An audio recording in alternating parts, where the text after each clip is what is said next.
Bonjour, mon nom est Vincent Sabourin. Je suis directeur de l'Observatoire sur les stratégies de commercialisation de l'innovation à l'ESG de l'UQAM. Il me fait plaisir d'être avec vous pour quelques minutes pour cette présentation des tendances et des créneaux porteurs dans le marché des plastiques électriques et des plastiques électroniques. Alors, on va voir dans cette présentation quelques extraits d'une étude qui a été réalisée pour l'industrie de la plasturgie.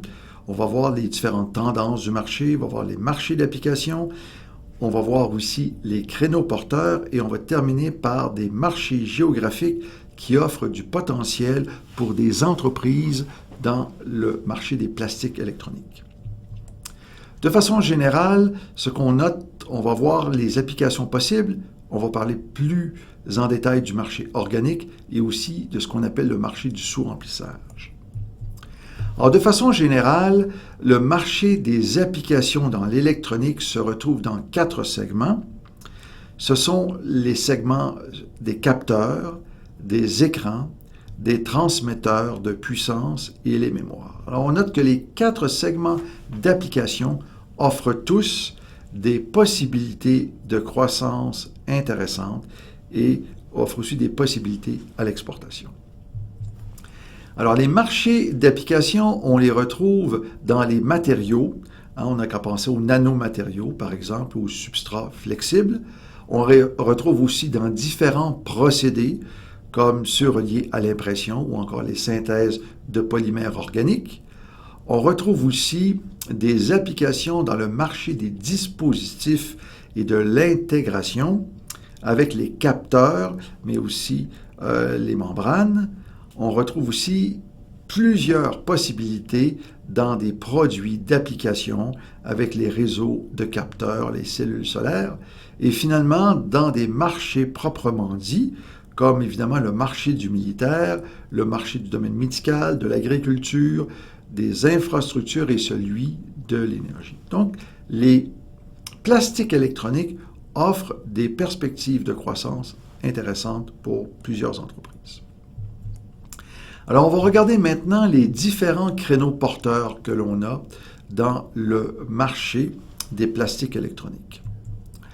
On a donc des possibilités, ce qu'on appelle de l'affichage OLED que l'on retrouve dans les cellulaires, les mobiles, mais aussi les produits de moulage de produits électroniques, le câblage, le gainage et aussi les plastiques organiques souples.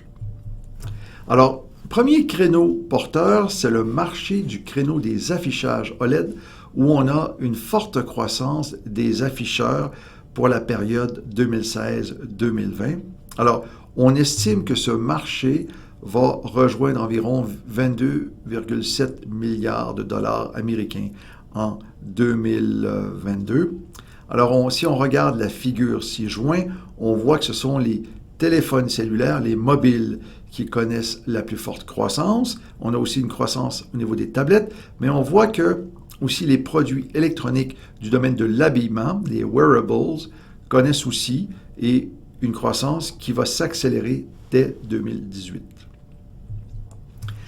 Alors, la croissance des afficheurs plastiques de type souple est très importante. On voit que la croissance vient dans les afficheurs de type souple qui sont plus fins, plus légers, qui offrent une meilleure performance de couleur que les technologies précédentes. C'est ce que l'on retrouve principalement dans les cellulaires. Puis ce qu'on voit sur la figure, c'est que les OLED de type souple sont en train de remplacer de plus en plus les plastiques rigides dans l'affichage.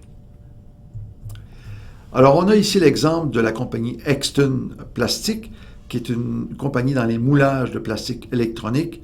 Alors, il y a de la croissance et des possibilités d'exportation dans les moulages de produits de spécialité. Alors, on voit ici une entreprise qui a développé des produits pointus comme des bobines, des boîtiers ou des ensembles d'extrusion destinés à des produits de moulage. Alors, on a aussi un autre créneau, c'est le créneau des câblages et du gainage que l'on retrouve pour des produits comme les résidences, les clôtures, les douilles, les interrupteurs. Alors, on a une multitude de petits produits qui offre des possibilités de développement. Alors, on est à la recherche de plastique polyvalent, halogène ou non. On parle de résines de polyamide qui ont des performances intéressantes pour des produits reliés au câble ou encore au gainage dans l'électrique, principalement. Un autre créneau, c'est celui des plastiques organiques souples que l'on retrouve notamment dans les capteurs imprimés. On estime que c'est un marché qui sera à la hauteur de 8 milliards de dollars en 2025. Alors, les capteurs sont une composante de plus en plus importante dans l'électronique imprimée. On a une nouvelle génération donc de capteurs imprimés qui sont en développement et on voit que le nombre d'applications, à la figure ci-jointe, le nombre d'applications possibles est très intéressant. Alors, quels sont les marchés à l'exportation pour les plastiques électroniques? Alors, de façon générale, on voit que le marché des plastiques a connu depuis 10 ans une croissance, malgré une baisse de 2013 à 2014 pour une majorité de marchés.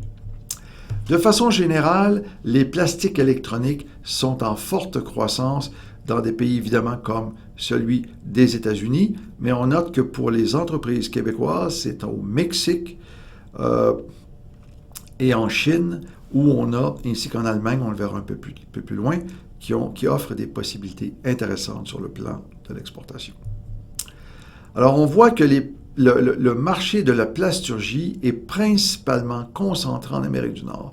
Donc, en termes de volume, le marché américain des plastiques électroniques offre d'excellentes possibilités de croissance.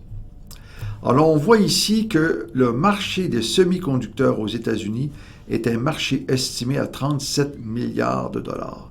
Donc, on voit qu'on a 3 segments particuliers, tout ce qui est équipement informatique, télévision et communication sans fil et semi-conducteurs, ça ouvre des possibilités importantes, mais on a aussi une multitude de créneaux sur le marché américain où la demande pour les plastiques électroniques est bonne.